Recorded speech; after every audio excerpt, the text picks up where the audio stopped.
시청자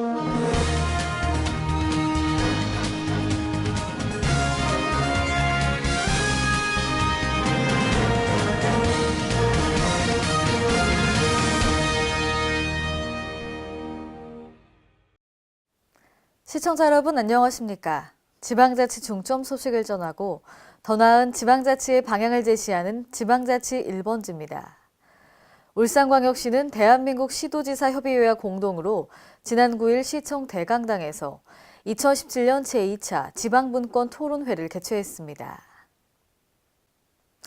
이번 토론회는 자치분권을 새 정부의 주요 국정과제로 명시하고 지방분권 실현을 위한 현법 개정 논의가 뜨거운 시점에 열려 의미가 남다릅니다. 이를 반영하듯 토론회에는 울산시 지방분권협의회 위원과 공무원, 주민대표 등 500여 명이 참석해 지방분권에 대한 지역의 높은 관심을 보였습니다. 지난 7월 세종시에서 열린 제1차 권역별 지방분권 토론회에 이은 이번 제2차 토론회는 이기우 인하대학교 교수가 지방분권 개헌의 방향과 과제를 내용으로 발제를 했습니다. 최근 여중생 투신 사건과 관련해 전북교육감이 질타를 받고 있는데요. 지난 현안 질문에서 전북교육감은 인지하지 못한 사건에 대해 사과할 수 없다고 밝혔죠. 이에 전북도의회 조병서 의원은 비판하고 나섰습니다. 신다혜 기자입니다. 최근 전주 여중생 자살 사건과 관련해 김승환 전북교육감의 사과 문제가 도의회에서 도마 위에 올랐습니다. 김규태 부교육감은 9일 전북도의회에서 열린 제348회 정례회 행정사무감사에서 도내에서 일어난 학교폭력 등 모든 사건에 대해 책임을 느낀다며 사과했습니다. 이날 전북도의회 조병서 의원은 지난 현안 질문에서 교육감님께 교직자 문제, 학폭위 문제 등 통틀어서 사과할 뜻이 없냐고 물었을 때 교육감은 그 문제에 대해 1%도 인지를 못했는데 어떻게 사과를 하느냐고 했다고 말했습니다. 김규태 부교육감은 이에 정정했습니다. 그러니까 사고가 났고 안 났고 인지가 아니라 사과할 의사에 반해서 형식적으로 사과를 하도록 하는 것은. 이어 조병서 의원은 김승환 교육감에 사실 사과할 뜻이 없는 것이라며 질타했습니다. 이것은 형식적이니까 안 해도 된다고 판단하셨다고요? 그건 아니죠. 사실 사과할 뜻이 없었던 거죠. 또 조 의원은 김규태 부교육감에 책임을 느끼고 있느냐며 도민들께 사과하라고 요구했습니다. 언제까지 우리는 아이들 이런 비극적인 현상만 쳐다보면서 이렇게 안타까워하고 그래야 됩니까? 교육감님 책임을 느끼세요? 예, 저는 모든 게 제 책임이라고 생각합니다. 그렇다면 여기서 사과 한번 하세요, 도민들께. 교육감님은 못하더라도 제가 사과드립니다 한번 해보세요. 그럼. 도민 여러분께 이런 건으로 정말 상심을 드려서 대단히 죄송하게 생각을 합니다. 다시는 우리 지역에서 학교 폭력, 학생 자살, 성경 이런 문제가 절대 거론되지 않도록 최선을 K랜 신다혜입니다. 서울특별시는 지난 9일 인도 타지마할 뉴델리 호텔에서 인도 중견기업과 투자자 등 50여 개사가 참석한 가운데 첫 투자유치 설명회를 개최했습니다. 이번 투자유치 설명회에는 박원순 시장의 서남아시아 순방에 10대 1의 경쟁률을 뚫고 선발된 10개 국내 유망 스타트업이 동행했습니다. 이는 시가 가진 글로벌 네트워크를 활용해 지원과 사물인터넷, 친환경 자동차 등 서울의 스타트업의 인도시장 진출과 투자 유치를 위해 마련됐습니다. 특히 이날 현장에서 참여 기업들은 1대1 미팅 결과와 사전 정보 교류 등을 바탕으로 자본금 투자, 기술 교류, 전략적 제휴 등을 내용으로 업무 협약을 체결했습니다. 대구광역시는 지난 9일 지역 전통시장 상인들의 경영혁신 마인드를 고취하고 상인 간 소통을 촉진하기 위해 전국 최대 규모의 상인회관을 개소했습니다.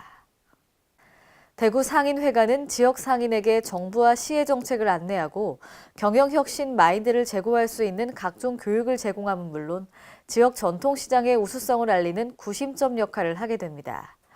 이번에 개소하는 상인회관은 전국 최대 규모로 대구 상인연합회와 전통시장 전문기관인 대구전통시장진흥재단이 한 건물에 입주하게 되었습니다. 이로 인해 상인회와 재단 간의 긴밀한 협조체계 구축을 통한 효율적 지원으로 전통시장 활성화와 고객 서비스 향상에 획기적 계기가 될 전망입니다. 인천광역시가 국내 광역자치단체로는 처음으로 문화산업시설을 한 곳에 집중해 조성하는 인천 뮤지엄파크 조성 사업이 속도를 내고 있습니다.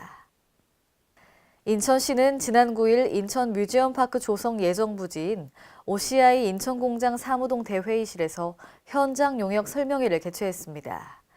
인천 뮤지엄파크는 지난해 11월 말 인천시와 DCR이 간의 용연, 하기 1블록 도시개발사업 사회공헌 협약을 체결한 기부 체납 부지에 조성될 예정입니다. 인천시는 조성사업과 관련한 국비를 확보하고 기본 사업계획 수립 및 타당성 조사 등의 준비를 위한 사전 용역을 지난 8월부터 1년간 진행하고 있습니다. 이 자리에서 참석자들은 사업 내용을 함께 공유하고 질의응답 및 토의, 의견 개진을 통해 상호 소통하는 자리를 갖기도 했습니다. 광주광역시는 지난 9일 시청에서 자동차와 에너지, 가전 등 국내외 15개 기업과 투자 금액 1,098억 원, 고용 527명을 창출하는 내용의 투자 협약을 체결했습니다. 이날 투자 체결 내용은 자동차 분야에서 외국인 자본을 투자하는 디스커버 에너지와 전기차 생산 공장을 신설하는 모헤닉 모터스 등 7개사 580억 원, 에너지 분야 7개사 490억 원, 가전 분야의 부성금속이 28억 원 등입니다. 이번 투자 협약의 주요 특징은 에너지밸리 조성 사업 가속화에 따른 에너지 신산업 투자와 친환경 자동차 생산 공장 신축이 두드러진다는 점입니다. 경상남도는 지난 9일 지역 특성에 맞는 농업과 기업 간의 상생 협력을 위해 농업회사법인 가고파 힐링푸드 등과 MOU를 체결했습니다.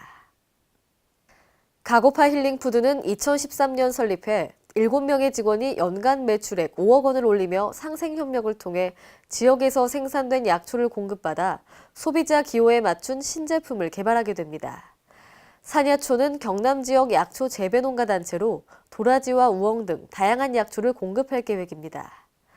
또 롯데백화점 마산점은 적극적인 마케팅과 홍보 활동을 통해 경남 지역 약초 제품의 판매를 맡게 됩니다.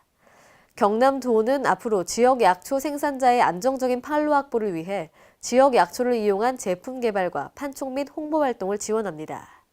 또 향후 약초 생산 농가에 대해 신품종 육성 보급 및 재배 기술 교육, 유통 판매 등도 도울 계획입니다. 오늘의 단신 뉴스입니다. 정부가 대구와 충남, 전남 등 일부 지역에서 생활 공업용수 가뭄이 지속됨에 따라 내년 봄 가뭄에 대한 대비가 필요하다고 밝혔습니다.